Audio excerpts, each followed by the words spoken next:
येनाक्षरसमाम्नायमधिगम्य महेश्वरात् कृत्स्नं व्याकरणं प्रोक्तं तस्मै पाणिनये नमः। वाक्यकारं वररुचिं भाष्यकारं पतञ्जलिं पाणिनिं सूत्रकारं च प्रणतोऽस्मि गुणत्रयम्। अज्ञानतिमिरान्धस्य ज्ञानाञ्जनशलाकया चक्षुरुन्मीलितं येन तस्मै पाणिनये नमः। लुट, लृट और लृंग, इन तीनों को पढ़ने के बाद में अब लिंग लकार को पढ़ना है। लिंग आसिर लिंग।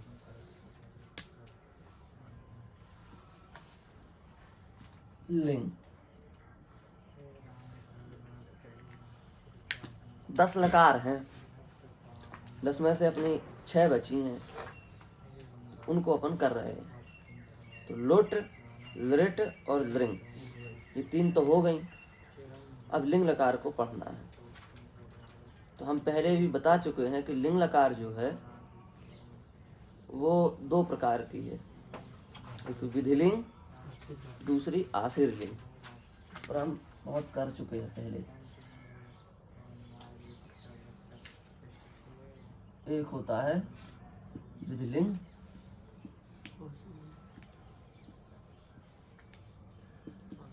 दूसरा होता है आशीर लिंग।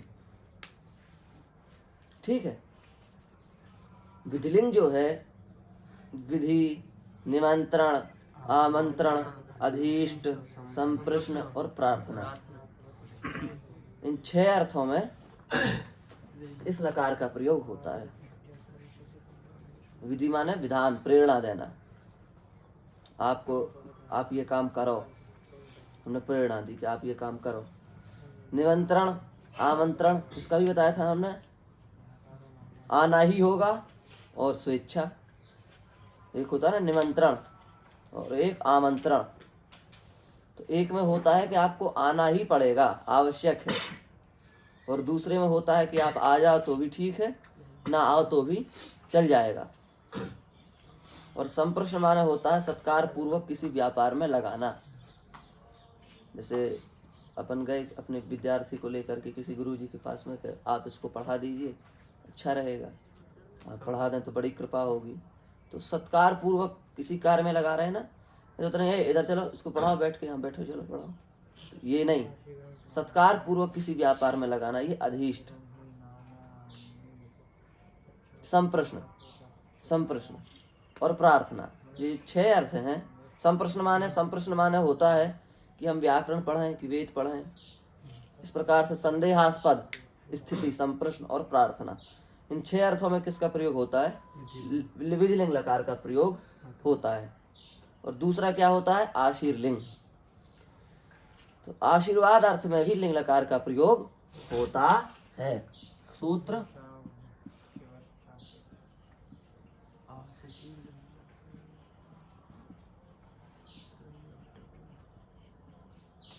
आशीष लिंग लोटव, ये सूत्र है।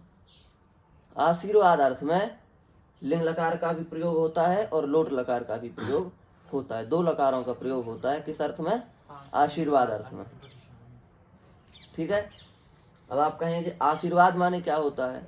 तो आशीर्वाद तो अपन सब जानते ही हैं, भाई तुम्हारी आयु बढ़े, तुम प्रसन्न रहो, ये आशीर्वाद तो है।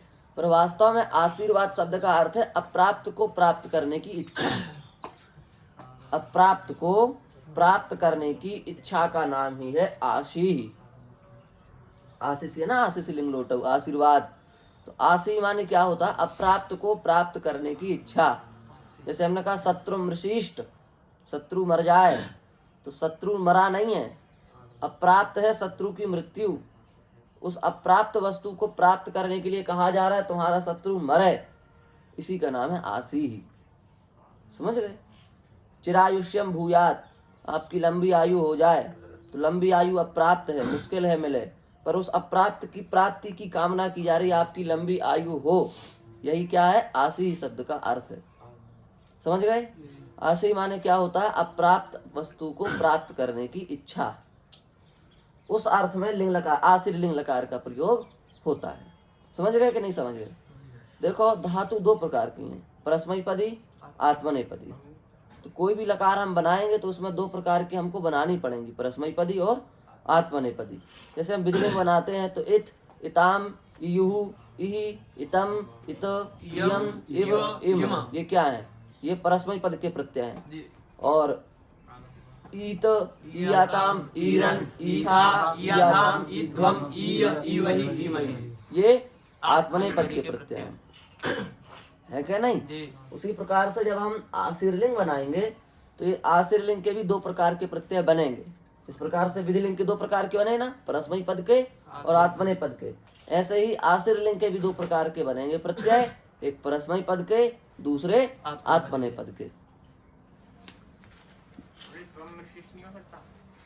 हाँ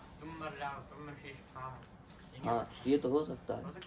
हाँ, तो वही तो हम कह रहे हैं, आशीर्वाद थोड़े नहीं है। अब प्राप्त को प्राप्त करने की इच्छा, तुम मर जाओ तो तुम तो जिंदा हो ना, तो तुम अप्राप्त हो ना, तुम्हारी मृत्यु, उसको प्राप्त करने के लिए कहा जा रहा है, तो सही हो जाएगा। नहीं आया? तो अब दो प्रकार की धातुएं हैं, परस्मैपदी धातुएं और आत्मनेपदी धातुएं। इन दोनों से हमें आशीर्लिंग को लगाना है, ठीक है। तो जो हम कहते हैं ना यासुट सीयुट और सीयुट, ये ऐसा ही सिस्टम है। परस्मैपद में क्या होता है? यासुट, और आत्मनेपद में क्या होता है? सीयुट। तो हम कहते हैं कि हम भाई यासुट पढ़ रहे हैं अथवा सीयुट पढ़ रहे हैं, पर अपन को मूल ध्यान ये रखना है कि अपन यासुट सीयुट तो पढ़ रहे हैं, पर ये यासुट सीयुट किसके अंग हैं? ये आशीर्लिंग के अंग हैं। दो प्रकार की जो धातुएं हैं, एक परस्मैपदी धातु, दूसरी आत्मनेपदी धातु। तो आत्मनेपदी धातु से लगेगा सीयुट और परस्मैपद की धातुओं से लगेगा यासुट। तो यासुट लग करके प्रत्यय बनेंगे हमारे सामने यात, यास्ताम, यासु, याह, यास्तम, यास्त, यासम, यास्व, यास्म।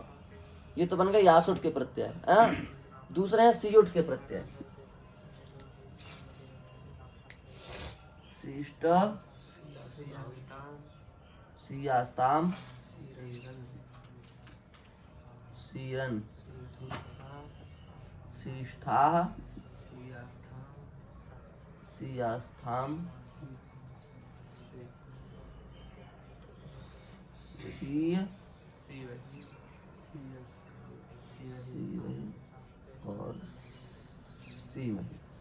शिष्ट, सियास्ताम, सीरन, शिष्ठा, सियास्थाम, सीध्वम, सीय, सीवहि, सीमहि। लिख लो ये दोनों प्रकार के प्रत्यय। यात, यास्ताम, यासु, याह, यास्तम, यास्त, यासम, यास्व, यास्म, ये बन गए यासुट से बने हुए प्रत्यय।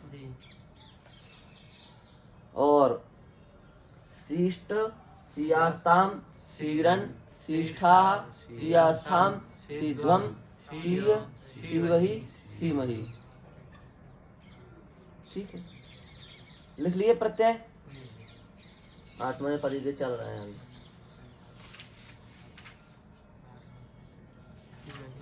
ये दो प्रकार के प्रत्यय हैं, यासुट से बने प्रत्यय और सीयुट से बने प्रत्यय। यासुट अर्थात परस्मैपद के प्रत्यय, सीयुट अर्थात आत्मनेपद के प्रत्यय। यासुट और सीयुट से ये दो प्रकार के प्रत्यय हमारे बन गए। अब देखो विचार की बात यहाँ ये है, विशेष बात, कि धातुएं हमारी 1930 है कि नहीं? कितनी है? 1930। उनमें से कुछ धातुएं परस्मैपद हैं, कुछ धातुएं आत्मनेपद हैं, कुछ धातुएं उभयपद हैं। ठीक है, तो अब आपको ध्यान रखना है कि 1930 धातुओं में से जो धातुएं परस्मैपद हैं उनसे तो अपन को क्या लगाना है? ये यासुट। जो धातुएं आत्मनेपद हैं उनसे क्या लगाना है? सीयुट। और जो धातु दोनों तरफ चलती है उनसे एक बार लगाना है यासुट, एक बार लगाना है सीयुट। ध्यान रखना, ये बहुत गहरी बात है। अब जैसे हमने आपको दी क्लृप धातु और किसी ने कहा कि भाई क्लृप धातु का यासुट बनाओ, तो ये समस्या है अपने लिए। क्लृप धातु किस गण, कौन से पद की है? आत्मनेपदी धातु है। अब उससे क्या बनाने कहा जा रहा है? यासुट। यासुट काय का प्रत्यय? परस्मैपद का। तो आत्मनेपद की धातु से परस्मैपदी पद का प्रत्यय जुड़ेगा? नहीं। तो आप ये कहेंगे वहां कि आपका प्रश्न गलत है, कृदृप धातु से या सुट नहीं बनेगा, कृदृप धातु से सीयुट बनेगा, क्योंकि कृदृप धातु आत्मनेपद है। समझ में आ रही है? हमने कहा देंग धातु का दे धातु आत्मनेपदी है दे, हमने कहा इसका यासुट बनाओ, तो बनेगा यासुट? नहीं। दे धातु आत्मनेपदी है तो उसका क्या बनेगा? सीयुट बनेगा, आज यासुट नहीं बनेगा। और हमने कहा पा धातु का सीयुट बनाओ, तो बनेगा? नहीं बनेगा, क्योंकि पा धातु परस्मैपदी है तो उसका सीयुट नहीं बनेगा, उसका क्या बनेगा? यासुट बनेगा। बात आ रही समझ में? सीधा सीधा कहने का मतलब ये घुमा फिरा करके कि सब धातुओं से यासुट नहीं लगेगा, सब धातुओं से सीयुट नहीं लगेगा। परस्मैपद की धातुओं से यासुट लगेगा, आत्मनेपद की धातु से सीयुट लगेगा। इसमें सबसे बड़ी समस्या यही आएगी अपन को कि अपन किसी भी धातु से यासुट नहीं बना सकते, अपन उसी धातु का यासुट बनाएंगे जिसका अपन को पक्का पता है कि ये धातु परस्मैपद है, और उसी धातु से सीयुट बनाएंगे जिस धातु का अपन को पता है कि ये धातु आत्मनेपदी है। यदि आत्मनेपदी धातु से आपने यासुट लगा दिया, आपका रूप गलत हो जाएगा, और परस्मैपद की धातुओं से सीयुट लगा दिया तो भी गलत हो जाएगा। समझ पा रहे हो ना? इसलिए इस बात को खास रूप से ध्यान रखो कि सब धातुओं से यासुट नहीं लगेगा, सब धातुओं से सीयुट नहीं लगेगा। परस्मैपद की धातुओं से यासुट लगेगा, आत्मनेपद की धातु से सीयुट लगेगा, और उभयपदी धातुओं से यासुट भी लगेगा और सीयुट भी लगेगा। समझ गए? ये प्रत्यय है हमारे सामने। तो अब हम पहले परस्मैपद की धातुओं से यासुट लगाना सीख लें, फिर आत्मनेपद की धातुओं से सीयुट बनाना सीख जाएंगे। तो देखो, सबसे पहली मुख्य जड़ क्या होती है? प्रत्यय की पहचान, ये मुख्य वस्तु है कि नहीं? प्रत्यय कैसा है ये? इस प्रत्यय को आप क्या बोलेंगे? आर्धातुक बोलोगे, पर इसकी ये ठीक पहचान नहीं है। इसकी पूरी पहचान क्या है? इसकी पहचान ये है कि ये लिंगाशिशी सूत्र से आर्धातुक है, आशीर्लिंग नहीं है। लिंगाशिशी सूत्र से ये क्या है? आर्धातुक है। तो इसकी पहली पहचान क्या हुई इन दोनों की? ये दोनों क्या है? आर्धातुक। किस सूत्र से आर्धातुक है? लिंगाशिशी। इसको आप लिख लो, कोई पूछे आर्धातुक क्यों है तो उसको बताओ लिंगाशिशी सूत्र से है, मनगढ़ंत नहीं है। ये लिंगाशिशी सूत्र से क्या है? आर्धातुक है। तो इसकी पहली पहचान क्या हुई? ये आर लकार आशीर्लिंग क्या है? आर्धातुक है।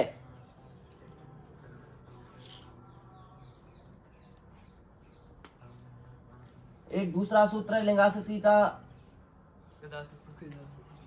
किदाशिशी। इस सूत्र से ये धातु कित है। किदाशिशी सूत्र से ये धातु क्या है?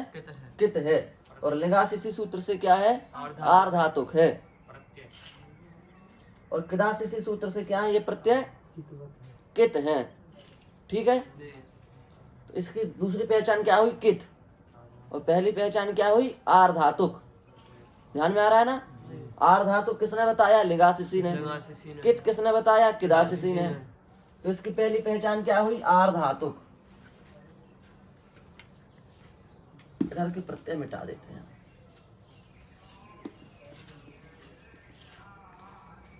इसकी पहली पहचान है, ये क्या है? आर्धातुक। आर्धातुक। दूसरी पहचान क्या है? ये क्या है? लिंगाशिशी से किदाशिशी से क्या है? कित है। ठीक है? और तीसरी पहचान ये है कि ये प्रत्यय यकारादि है, सब या से चालू हो रहे हैं।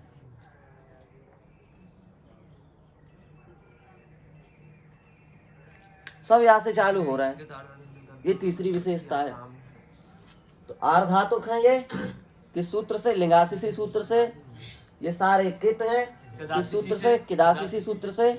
और सारे यहाँ से चालू हो रहे हैं, इसलिए सब क्या है? यकार आदि है। तो अब इसकी क्या पहचान होगी? यकार आदि कित आर्धातुक। याद प्रत्यय की क्या पहचान है? यकार आदि कित आर्धातुक।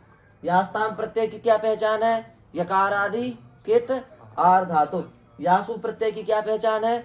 यकार आदि कित आर्धातुक। इन सारे 9 के 9 प्रत्ययों की पहचान है यकार आदि कित आर्धातुक। समझ में आ गई बात? ये तो हो गई प्रत्यय की पहचान। और इसका विभाजन कैसे हुआ, कैसे 2 बन गए, आत्मनेपदी किससे क्या लगाना है वो पूरा समझ गए कि नहीं? अब अपन आगे चलते हैं। परस्मैपदी की धातुओं से लगाना है यासुट, आत्मनेपद की धातुओं से लगाना है सीयुट। 2000 धातुओं से ना यासुट लगेगा ना 2000 धातुओं से सीयुट लगेगा। समझ गए। अब आप कहेंगे हमें कैसे पता चले परस्मैपदी आत्मनेपदी? आपके पास धातु पाठ है, हमने बताया था ना उस दिन, देखना वहां से आप समझ सकते हैं कि परस्मैपदी है कि आत्मनेपदी है कि उभयपदी है। ये हो गया।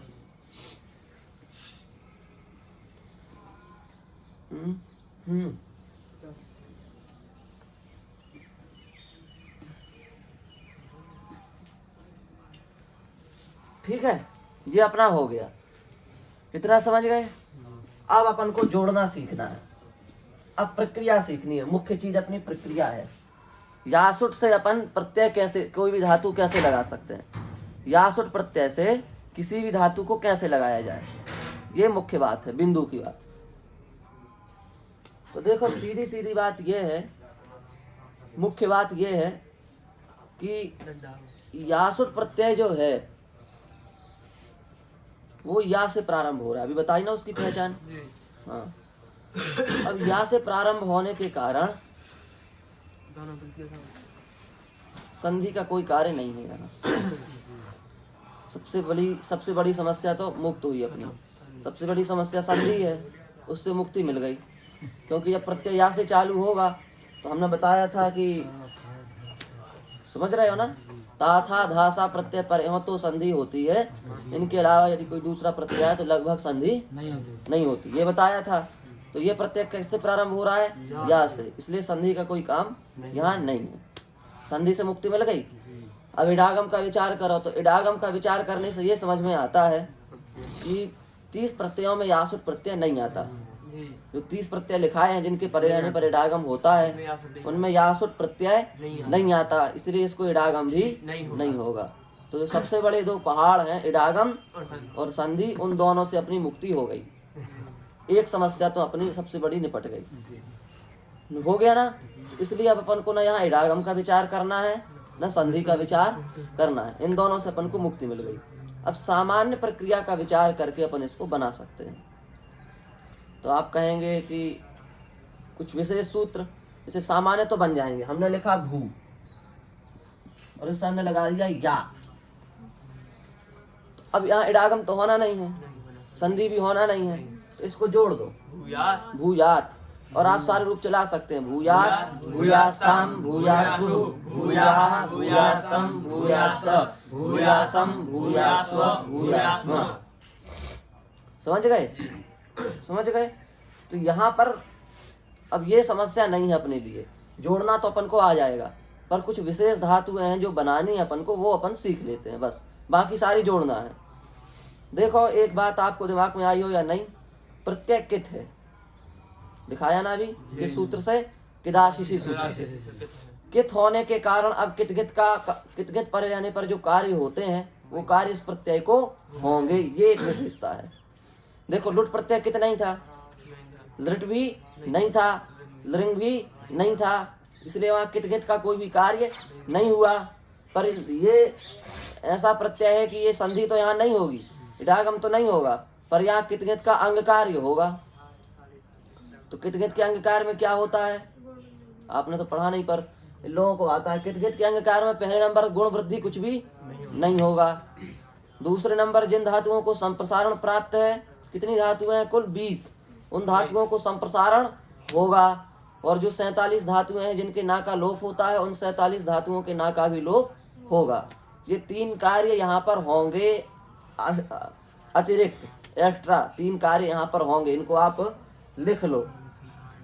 संप्रसारणी धातुओं को संप्रसारण होगा, ये नहीं, पहला लिखो गुण वृद्धि नहीं होगी, न गुण होगा न वृद्धि होगी, ये पहला काम होगा इसमें।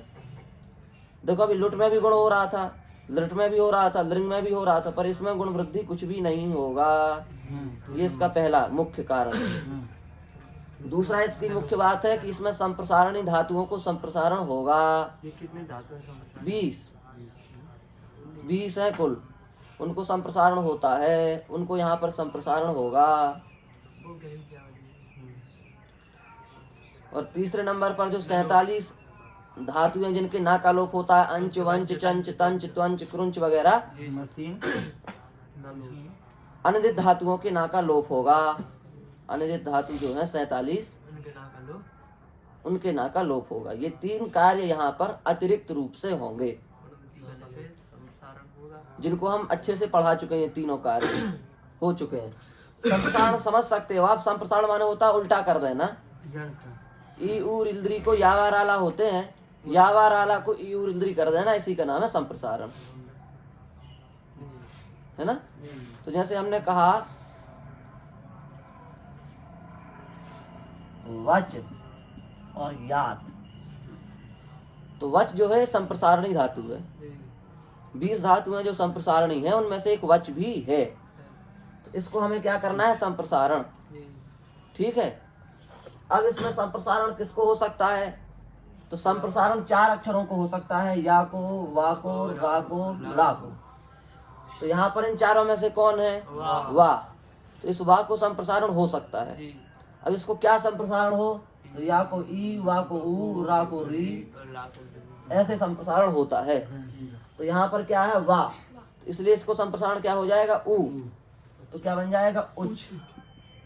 और इधर याद मिला दो, उच्चात। संप्रसारण अच्छा से पूर्व भी होता है, उच्चात बन जाएगा। ये हो गया संप्रसारण करना। ऐसे ही आप किसी भी धातु को संप्रसारण कर सकते हैं, कर देंगे।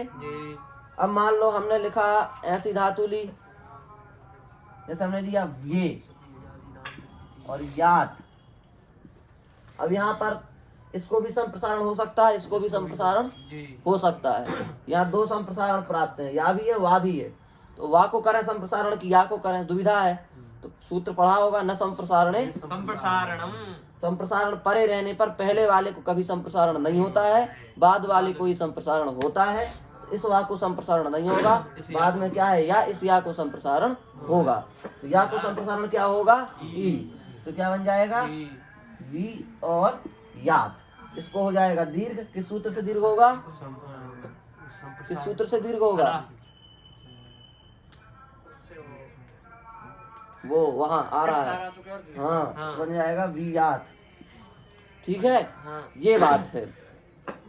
तो इस प्रकार, तो ये जो 20 धातुएं हैं, आपको पता नहीं है 20? आप पता कर लेना, हम लिख देते हैं। तो वच, स्वप, यज, वद, वह, वस, वप,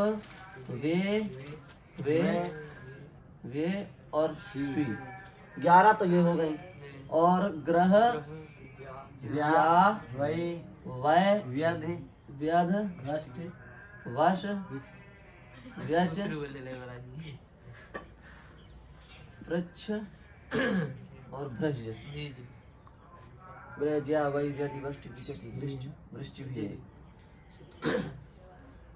ये कितनी हो गई? 1 2 3 4 5 6 7 8 9 10 11 12 13 14 15 16 17 18 19 20। इतनी धातुएं, इनको संप्रसारण अपन को करना है। ठीक है। इन धातुओं को संप्रसारण करने की पद्धति अपनी यही है जो हमने बताई है। उसको ऐसे बना देना, जैसे वस है तो इसको उ करना है, उस्यात। जैसे वह है तो इससे उहियात, वद है तो इससे उद्यात, है ना। और यज है तो यज से इज्जात कर दोगे ना। ये संप्रसारण धातुओं को संप्रसारण करना है, बन जाएगा ये करते। ठीक, ये प्रथम कार्य है इसका। और जो 47 धातुएं हैं जिनके ना का लोप होता है, उनके ना का अपन को क्या करना है? लोप करना है। पता है ना 47? लिखा दी गई ना। तो हमने लिखा अंच और इससे लगाया याद। अंच में क्या है? यहाँ है, इस यहाँ का हो जाएगा लोप, तो बन जाएगा अच्यात। सब जगह ना का लोप होना है। वंच से लाए याद, वच्यात।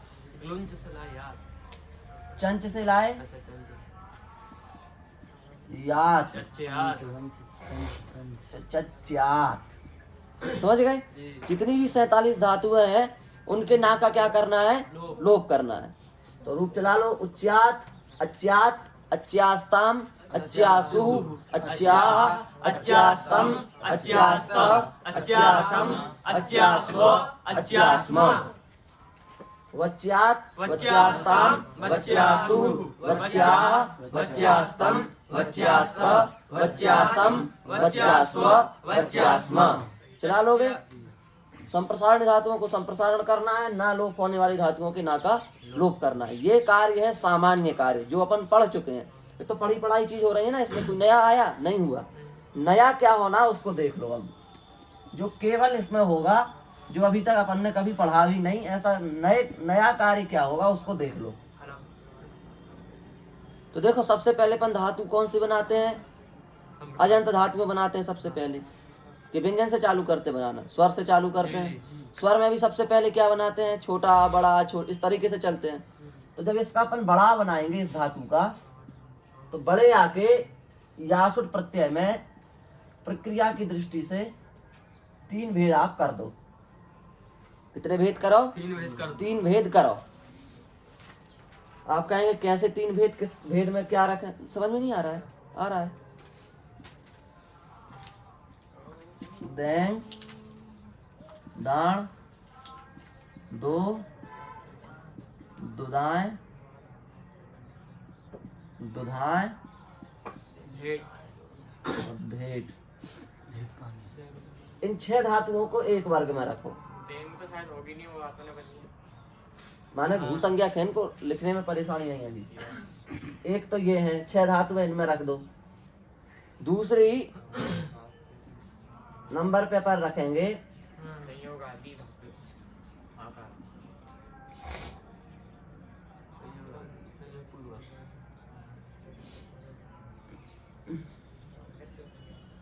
संयोग पूर्वक आकारांत धातु। तीसरी शेष आकारांत धातु। इन 3 वर्गों में आप आ को रख सकते हो।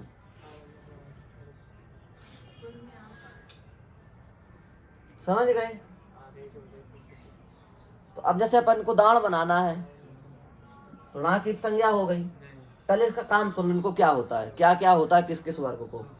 इन धातुओं को ए होता है, ए होता है। ठीक है, सूत्र भी बताते हैं। इन धातुओं को क्या होता है? ए होता है। इन धातुओं को ए होता है और एक बार आ होता है। एक बार ए होगा, एक बार आ होगा। इनमें आ तो है ही, पहले से आ विद्यमान है, तो माने एक बार वही होगा जो है और एक बार ए हो जाएगा। और इसमें कुछ नहीं होगा, इसमें कुछ नहीं होगा, कुछ नहीं होगा। समझ रहे हैं ना? हाँ। इसका सूत्र है, ए करने वाला सूत्र है आपका एर लिंगी। इस सूत्र से हो जाएगा ए। किस सूत्र से? एर लिंगी। और ए और आ ये विकल्प किससे होगा? ये विकल्प होगा वान्यस्य संयोगादे। और ये जो कुछ नहीं होगा ये किससे होगा? ये किसी से नहीं होगा, ये अपने आप नहीं होगा। ठीक। एर लिंगी। तो अब देखो उदाहरण लो। संयोग पूर्वक आकारांत धातु समझ गए आप? जैसे हमने कहा ग्ला, तो ये संयोग पूर्वक है ना, इसके पहले 2 हलंत अक्षर एक साथ हैं।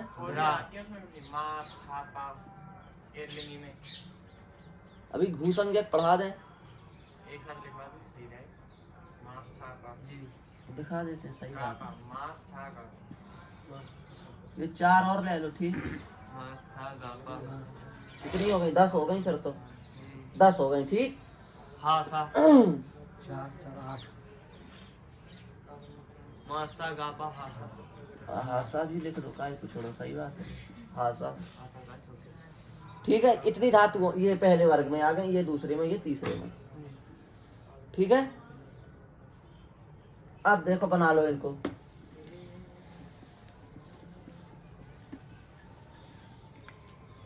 इसे हमने लिखा गा और गा से लगाया याद। तो जो पहला वर्ग है उसमें आ गई कि नहीं गा धातु? आई कि नहीं आई? तो उसको हो जाएगा ए, तो गा को हो जाएगा गे। गे याद रूप बन गया। ठीक है।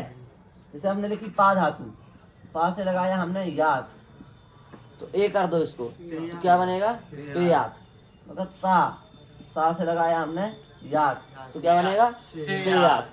मानो जो पहला वाला वर्ग है ना, इसमें 12 धातुएं आई हैं, उन धातुओं को ए करना है। अब आपको याद करनी पड़ेगी कि पहले वर्ग में कौन सी 12 धातु है, पर इनको क्या होना है? ए होना है। तो आप ये सुनाओ, रूप चलाओ इसके। सेयात, सेयास्ताम, सेयासु, सेया, सेयास्तम, सेयास्ता, सेयासम, सेयास्व, सेयास्मा। संयोग पूर्वक आकारांत धातु माने ऐसी धातु जिसके पहले संयोग हो। जैसे हमने बताया ग्ला, गला। इसमें संयोग है ना, जी। किस किस का, गा का और ला का। दो व्यंजन एक साथ हैं, ग और ला। ल। तो यहाँ ऐसे जो संयोग पूर्वक धातु हैं, इन संयोग पूर्वक आकारांत धातुओं को एक बार आ करना है, एक बार ए करना है। तो जब आ तो है यहाँ पर, तो आ को आ क्या करोगे, तो रूप चला दो। ग्लायात, ग्लायास्ताम, ग्लायासु, ग्लायाह, ग्लायास्तम, ग्लायास्त। और जब ए हो जाएगा तो ग्लेयात, ग्लेयास्ताम, ग्लेयासु, ग्लेयाह, ग्लेयास्तम, ग्लेयास्त, ग्लेयासम, ग्लेयास्व, ग्लेयास्मा। दो रूप बनेंगे, समझ गए? एक आ वाला रूप, एक ए वाला रूप। आ रहा है सूरमणि? वो हरिओम दिख ही नहीं रहा है, देख रहे हो कुछ? जो ऊपर 12 धातुएं लिखाई उनको होगा ए, और जो ये संयोग पूर्वक धातु है उनको होगा एक बार ए, एक बार आ। और शेष धातुओं को कुछ नहीं होगा। जैसे हमने लिखा वा, वा धातु 12 धातुओं के अंदर आई नहीं आई, संयोग पूर्वक है नहीं है, इसलिए इसको क्या कहा जाएगा, शेष। तो शेष में जैसे हमने कहा या, तो ये ऊपर 12 के अंदर आई नहीं, नीचे वाले संयोग पूर्वक है नहीं, तो ये क्या मानी जाएगी, शेष। इसलिए इसको कुछ नहीं होगा, सीधे जोड़ दो। वायात, वायास्तम, वायासु, वाया, वायास्तम, वायास्त, वायासम, यायात, यायास्तम, यायासु, याया, यायास्तम, यायास्त, बन जाएंगे सब। हाँ, आ तो बन गया, ठीक है, इसमें कुछ नहीं होगा। एक विशेष सूत्र तो अपन ने दो यहाँ पढ़ लिए। अब कुछ नहीं पढ़ना है अभी। यू को कुछ नहीं होता, जोड़ते जाओ बस। यू को बड़ा करके जोड़ दो, जैसे छोटी हो तो उसको भी बड़ा करके जोड़ दो। ची से लाए याद, तो चिया, चियास्ताम, चियासु, चिया, चियास्तम, चियास्ता, चियासम, चियास्व, चियास्मा। नहीं नहीं, क्या विचार है? नहीं होता है। क्यों नहीं होगा? वो केवल सारथक में लगता है। अकृत सारथक हला धातुक है वो। हाँ? अकृत सार्वधातुक तो असार्वधातुक है। कृत से भिन्न सारथक। यकार आदि प्रत्यय इनके स्थिर होता है। यकार आदि भी तो कहता है। अकृत और असार्वधातुक। अकृत चलो ठीक है, इसको दीर्घ करके जोड़ो अभी आप, ठीक। तो जिया, जियास्ताम, जियासु, जिया, जियास्तम, जियास्ता, जियासम, जियास्व, जियास्मा। छोटी को भी, बड़ी को भी, छोटे ऊ को भी, बड़े ऊ को भी, इन चारों को बड़ा बनाना है, ठीक। और जोड़ देना, इसमें कुछ भी नहीं होता है, इस बात को ध्यान रखो। अब उसके बाद आया री। री आया ना, री आया कि नहीं? बीच वालों को कुछ नहीं होना है, जोड़ना है। अब क्या आ गया, री। जैसे हमने कहा नू, अब ये बड़ा ऊ है, इसको कुछ नहीं होगा, जोड़ दो। नुयात, नुयास्ताम बना लोगे ना? हाँ, बस। अब अपन चलो री में। री को देखो, बस इसमें री है जो कुछ है। री को 4 कार्य होते हैं इसमें। कितने? री के कितने वर्ग बनते हैं? 4। पहले वर्ग में तो रखी जाएगी री धातु। री में री धातु ही है पहले नंबर। दूसरे नंबर है संयोग पूर्वक ऋकारांत धातु।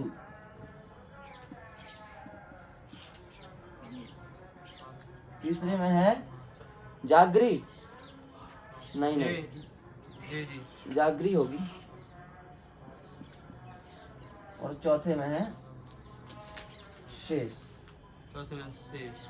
री को होगा आर, इनको भी होगा आर, इनको भी होगा आर, और इनको होगा री।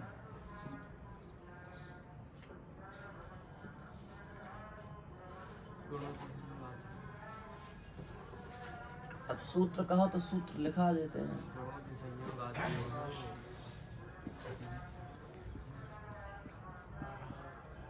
गुणवृत्ति संयोग गाद्यो हो, इस सूत्र से होगा, इसको भी आर, इसको भी आर, दोनों जगह।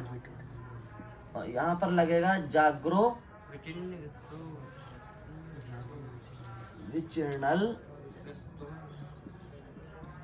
गित्सु, तो ये हो जाएगा रिंग शयल रिंगछू। ये हो गए, ठीक है। तो गुणोर्थी संयोग आद्य हो और संयोग पूर्वक ऋकारांत धातु, इन दोनों को तो हो जाएगा अर, और जागृ धातु को होगा अर किससे, जाग्रो विचिन्नल इत्सु, और शेष को हो जाएगा री, ठीक है। बन जाएंगे हम। तो जैसे हमने कहा री धातु ही ली, सीधे री धातु ली, और री से हमने जोड़ा याद,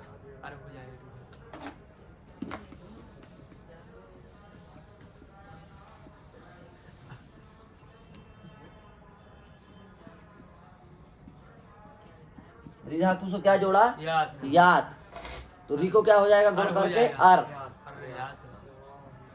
तो अर यात मिला दो, अर्यात अर्यास्ताम अर्यासु अर्याह अर्यास्तम अर्यास्ता अर्यासम अर्यास्व अर्यास्म।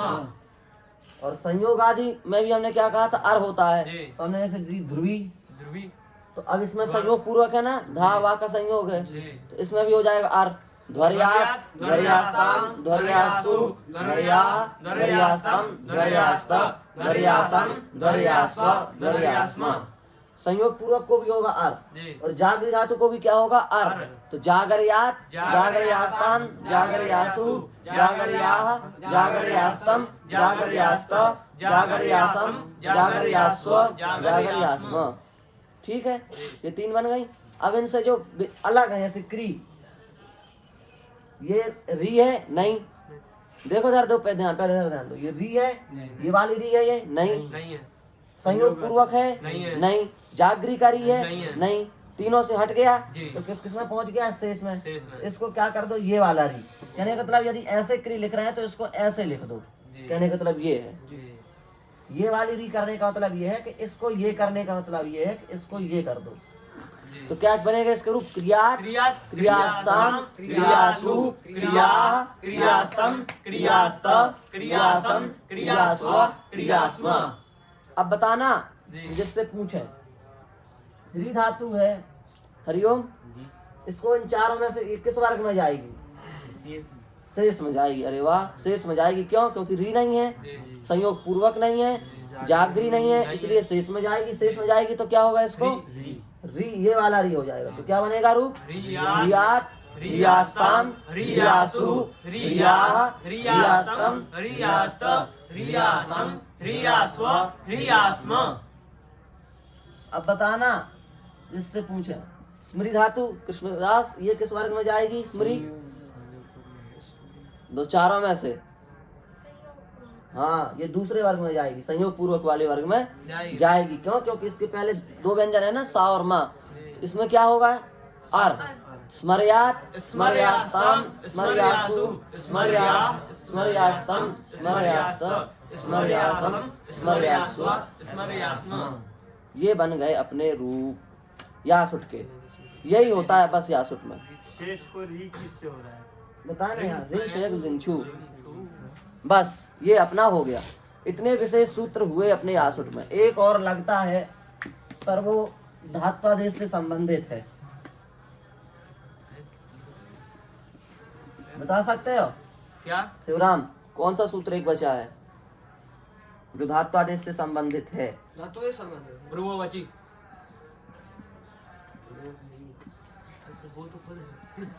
हनो वध लिंगी, हन को वध हो जाएगा लिंग लकार में। ये विशेष सूत्र है इसका, ये लिंग लकार में ही होगा हर जगह, लुंग में भी हो जाएगा पर सूत्र अलग है उसका। इसलिए हन धातु को वध होगा किस लकार में, लिंग लकार में। तो ये विशेष धातु आदेश है, इसको आप ध्यान रखना, ये केवल लिंग लकार के लिए है। ये विभाषा, तो हन से लाई यात, शांति रखो, हन से लाई यात, तो इसको हो जाएगा वध, वध्यात वध्यास्ताम वध्यासु वध्याह वध्यास्तम वध्यास्त वध्यासम वध्यास्व वध्यास्म। अब देखो, आपको तीन धातुएं हमने पढ़ाई थी, जन सन खन। इनको क्या पढ़ाया था अंगकार में, बताया था कि इन धातुओं को आ होता है, ध्यान है पित का अंगकार, उसमें बताया था जन सन खनाम संजलो हो। इन तीन धातुओं को क्या होता है, आत्व होता है, आत्मा ने आ हो जाता है। तो जन से क्या बना था? जाता, सन से साता, खन से खाता, बताए थे वहां पर यहाँ पर जन को एक बार होगा आ और एक बार नहीं होगा, माने विकल्प से होगा। इसके लिए सूत्र है ये विभाषा, उसको बांध करके ये लग जाएगा। तो देखो इसके दो रूप बनेंगे, मानो उसकी प्राप्ति नहीं है, जायात जन्यात सायात संन्यात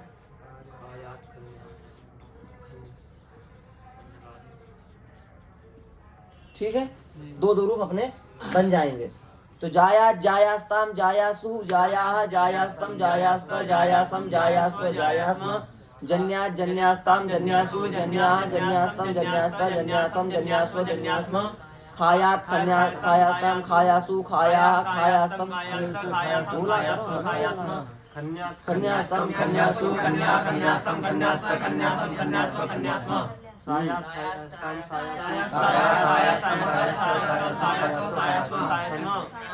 संन्यास्ताम संन्यासु संन्यास्तम संन्यास्त संन्यासम संन्यासु संन्यास्म। आप लोग रूप बोला करो, रूप बोलने से गर्मी आती है और तैयारी होती है। ऐसे बैठे हो या हमको बुलवा रहे, हमें बोलने से क्या, तुम बोलो। अब सामान्य जो सूत्र हैं जो अपने लगते हैं तो लगा लेना, उसमें क्या पढ़ा। चक्षिका ख्या है तो वो धातु वाली इसका वो लगेगा, ब्रुवो वची वो लगेगा, है कि नहीं। तो जो लगना है उन्हें लगा दो और जो नहीं लगने उन्हें मत लगाओ। और ध्यान रहे जो पहले हमने बात बताई थी कि ये केवल परस्मयी पदी की धातुओं से ही लगाना है, आत्मनेपद की धातु से या सुट प्रत्यय का कहीं से लेकर कहीं तक कोई भी संबंध नहीं है। इसलिए जब भी हम कोई भी धातु या कोई अवान्तर व्यक्ति कोई भी धातु या सुट में बनाने के लिए कहे तो उससे पहले अपन को ये विचार करना पड़ेगा कि ये धातु इसमें लग सकती है कि नहीं। यदि परस्मयी पदी की होगी तो यासुट प्रत्यय लगेगा, यदि आत्मनेपद की होगी वो धातु तो यासुट प्रत्यय उससे कभी भी नहीं लगेगा। इसलिए यदि आप बना करके हमें रूप भी बता देते हो कि ये रूप बनेगा तो वो आपका रूप क्या माना जाएगा? गलत माना जाएगा। ठीक है, हो गया। अब आप बताना क्या बनेंगे रूप, एक दो पूछ लें। स्मी धातु से क्या बनेगा? अब विचार करके बोलना है। पहले धातु के अंत में देखना है क्या है। तो धातु के अंत में है ई, दीर्घ हो जाएगा इसको। हाँ क्या बनेगा? यही बनेगा, बस बस बनेगा ना यही। हाँ लेकिन ये नहीं बनेगा। क्यों नहीं बनेगा? क्योंकि ये धातु जो है ना वो आत्मनेपद की है, इसलिए इससे यासुट न लग करके सीउट लगेगा। पर ये आपकी पकड़ के बाहर की बात है, आप कैसे पहचानोगे आत्मनेपदी? इसलिए हम कह रहे हैं कि हम धातु दें तो पहले धातु पाठ खोलो कि कहीं आत्मनेपदी तो नहीं है। इतनी जल्दी नहीं बोलना है, यहाँ ये समस्या है। हमें यही समझा के हमने यही पूछा, अभी यही समझा रहे थे हम, वही पूछ दिया और इन लोगों ने बताना चालू भी कर दिया। रूप गलत नहीं है पर लगेगा ही नहीं इससे, मतलब क्या है? ठीक है, हाँ ये बात है। हम लोगों ने सोचा कि रूप हम लोगों को बोलना चाहिए, आपको परिश्रम पड़ता है। ठीक है, तो अब अपना यास प्रत्यय पूरा हो गया।